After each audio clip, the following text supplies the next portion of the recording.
9 अगस्त 1942 में 12 साल की थी, तब डू और डाई गांधी जी ने जो कहा था उस मुताबिक मैं और मेरी दो सहेलियां कॉलेज के सामने जाके नारे दिए तो हमको पकड़ा गया था।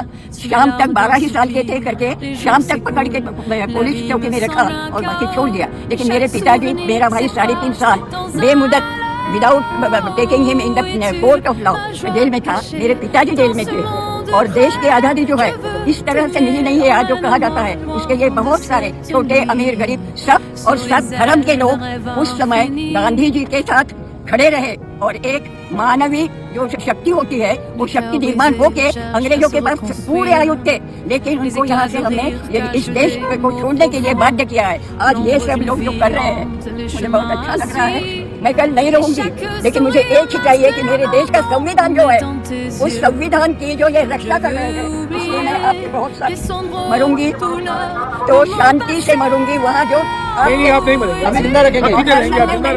संदेश दूंगी, उनको कहूंगी कि चिंता मत करो, मेरे ये सब लोग हैं, ये सब लोग आपका सपना कभी भी तोड़ेंगे नहीं, ये मैं ऊपर कहूंगी और इसीलिए मैं आगे। I see this distinction between cleverness and wisdom. Cleverness is when you are very sharp in your head and you can make wonders out of it. But then wisdom is beyond that.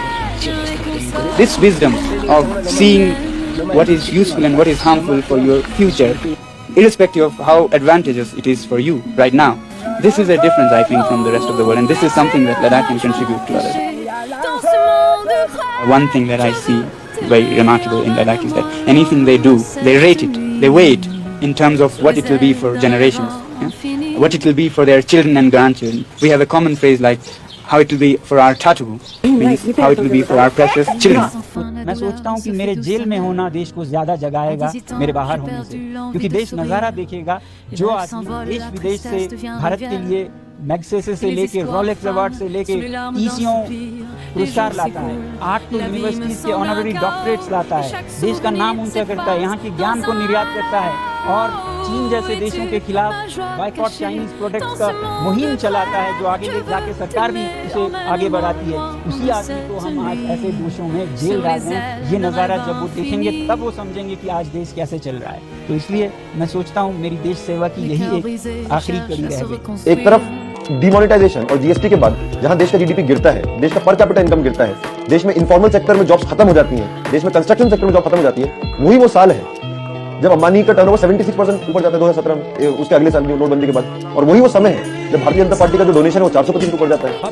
तो आप कौन से India first की बात कर रहे हैं? आप तो सिर्फ कुछ पूंजीपति वर्ग के लिए काम कर रहे हैं। एक तरफ जब देश में ये बदहाली है, एक किसानों के देश में किसान आत्महत्या कर रहे हैं, 12,000 किसान हर साल आत्महत्या करते हैं, मतलब हर घंटे 2 किसान आत्महत्या कर रहे हैं। वही समय है आपकी सरकार आने के बाद आपके पार्टी के प्रेसिडेंट का बेटा 50,000 से 80 करोड़ पहुंच जाता है। कौन से इंडिया फर्स्ट की बात कर रहे हैं? आपके हिंदुस्तान के विजन में हिंदुस्तान के किसान नहीं आते, आपके हिंदुस्तान के विजन में हिंदुस्तान के मजदूर नहीं आते, हिंदुस्तान की महिलाएं नहीं आती, हिंदुस्तान के सारे मेहनतकश लोग नहीं आते, दलित आदिवासी नहीं आते, मुसलमान नहीं आते। तो फिर आप कौन से इंडिया फर्स्ट की बात कर रहे हैं? जब आप हिंदुस्तान की बात करते हैं तो आपको हिंदुस्तान से कोई मतलब ही नहीं।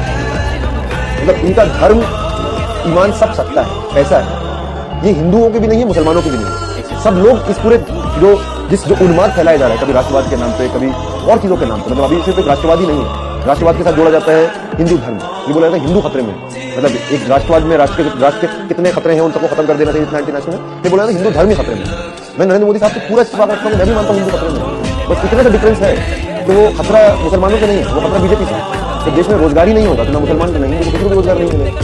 जब रोजगार कम होंगे और बोला जाएगा पकौड़ा बेचो, तो मुसलमान दोनों ही पकौड़े बेचेंगे। जब काला धन वापस नहीं आएगा, जब भ्रष्टाचार खत्म नहीं होगा, कोई प्रॉब्लम होगा।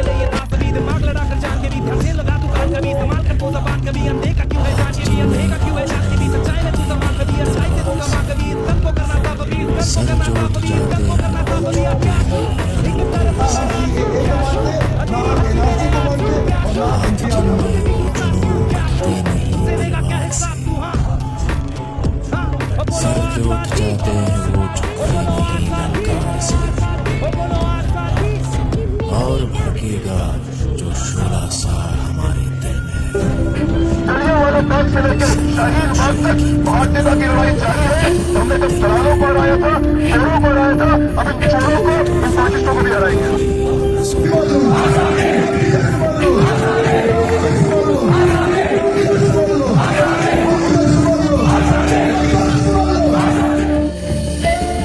वेद होती है झुग्गियाँ? अरे पत्रकार जी बड़े बेशर्मी वाली बात कर दी। झुग्गियाँ वेद होती है? झुग्गियाँ किसे कहते हैं? जो जमुना की जमीन पे बनी हो, रेलवे की जमीन पे बनी हो। अरे पता क्या है, गरीब वेद हो सकता है। आपने करोड़ों की जमीन कौड़ियों के भाव अदानी को दे दी, वो वेद हो गया? अवैध नहीं है वो। लेकिन हमने अपनी छोटी सी झुग्गी बना ली और उसमें अपने बच्चों का पालन पोषण के लिए अच्छा मजदूरी, किसी गाड़ी पे कपड़ा मार दिया, कहीं गाड़ी की नौकरी के लिए घर में खाना बना दिया, तो हम अवैध हो गए, रोहिंग्या हो गए, हम बांग्लादेशी हो गए? शर्म आनी चाहिए।